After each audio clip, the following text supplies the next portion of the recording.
Hello मित्रों, मैं हूं आपका होस्ट एंड दोस्त किशन मौर्य। स्वागत करता हूं मैं आपके अपने यूट्यूब चैनल दी मौर्य ऑफिशियल पे।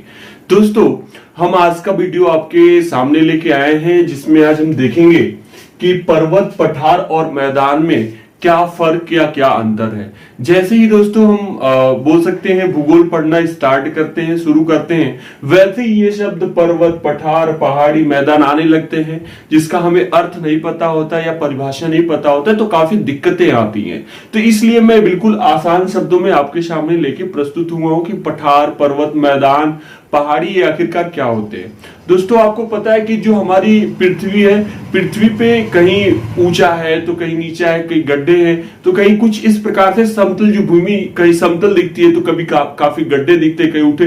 तो इस जो पृथ्वी पे इस प्रकार की आकृतियां हैं, इन उठी और धसी हुई आकृतियों को अलग अलग नाम दे दिया गया। किसी को पहाड़, किसी को पर्वत, किसी को पठारी, किसी को मैदान कह दिया गया। चलिए अब आइए देखते हैं कि पर्वत किसे कहते हैं।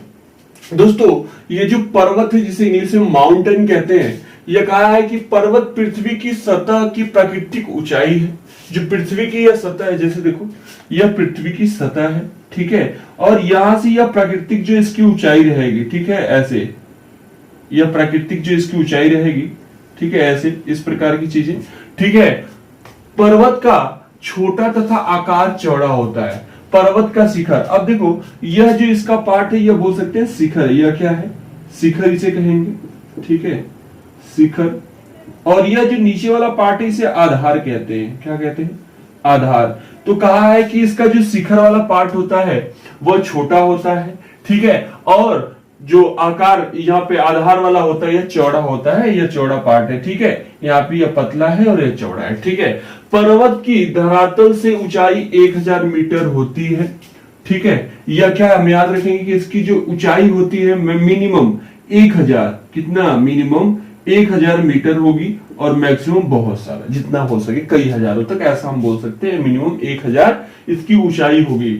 अब तब देखिए, तब उसे यहाँ पे दिया कि जब बहुत सारे पर्वत एक रेखा के क्रम में व्यवस्थित होते हैं तब उसे पर्वत श्रृंखला कहते हैं। अब जैसे मान लो एक है तो इसे हम क्या बोलेंगे?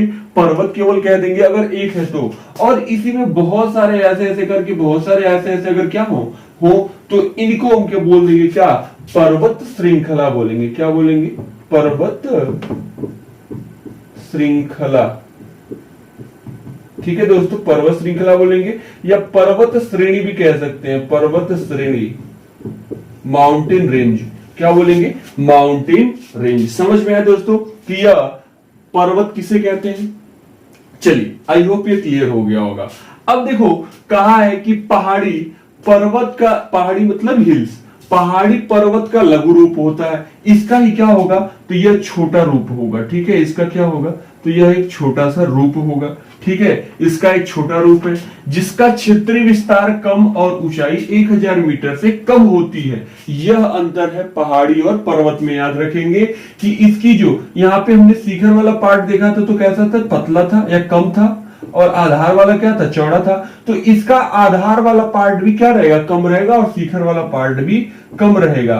और हालांकि हमने पर्वत में देखा था कि इसकी जो ऊंचाई होगी 1000 मीटर से अधिक होगी, और यहाँ पे जो 1000 मीटर से इसकी ऊंचाई क्या होगी? कम होगी। इसे हम पहाड़ी कहेंगे, ठीक है। इसकी ऊंचाई देखो दिया 1000 मीटर से कम होता है, उसे हम पहाड़ी कहते हैं। तो आई होप पर्वत और पहाड़ी आपको दोनों क्या हुआ होगा? क्लियर हो गया होगा, ठीक है। चलिए अब आगे देखेंगे हम कि ये पठार किसे कहते हैं, ठीक है। पठार किसे कहते हैं? अगर आपको पता होगा दोस्तों कि पठार किसे कहते हैं, ठीक है, तो आप पठार में बता देता हूं, लेकिन आप पठार, विश्व का सबसे बड़ा पठार कौन सी जगह पे है, उसका क्या नाम है, आप कमेंट बॉक्स में कमेंट करके अवश्य ही बताएंगे। चलिए देखते हैं पठार। प्लेटू जिसे इंग्लिश में कहते हैं। पठार उठी हुई एवं सपाट या समतल भूमि होती है। अब ऐसे देखो यार, क्या है, यहाँ पे मान लो यह भूमि है हमारा, और यहां से यह उठा हुआ कोई पार्ट है, ठीक है, इस प्रकार से उठा हुआ पार्ट है, ठीक है। उठा हुआ पार्ट होता है, आसपास के क्षेत्रों से अधिक उठा होता है। यह आसपास का, मान लो यह आसपास का साइड साइड का क्षेत्र है, इससे अधिक उठा हुआ है, अधिक होता है, तथा इसकी ऊपरी भाग मेज के समान सपाट होती है। पठारक ऊंचाई कुछ 100 मीटर से कई हजार मीटर तक होती है। अब ये देखो मेज के स्ट्रक्चर का, ठीक है, यह मेज के स्ट्रक्चर का, यह समतल सपाट, सॉरी इसे पठार बोल सकते हैं, पठार। ये उठा हुआ है, ये समतल है, समतल।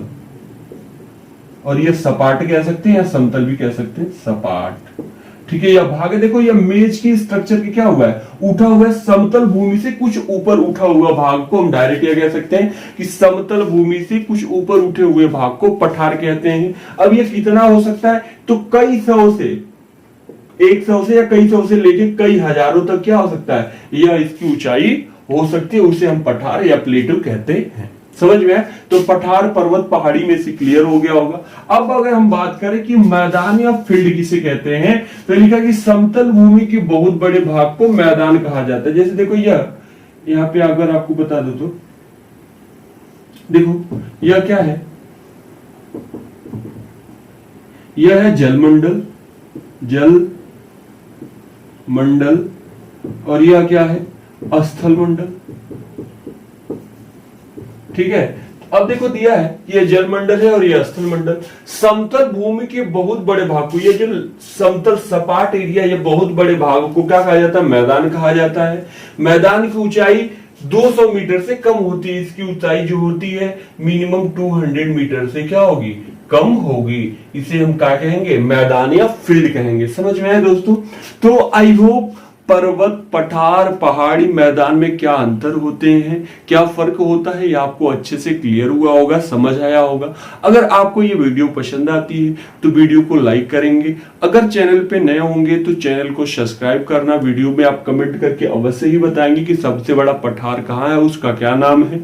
अगर आपको यह वीडियो चैनल पे नए होंगे तो सब्सक्राइब करेंगे और अपने दोस्तों में शेयर करना बिल्कुल नहीं भूलेंगे। अगर आपको लगता है कि मुझे किसी और अन्य वीडियो पे आपको डाउटफुल है तो आप कमेंट बॉक्स में अवश्य कमेंट करेंगे, फिर मैं आपके सामने उसका वीडियो लेके प्रस्तुत होऊंगा। तब तक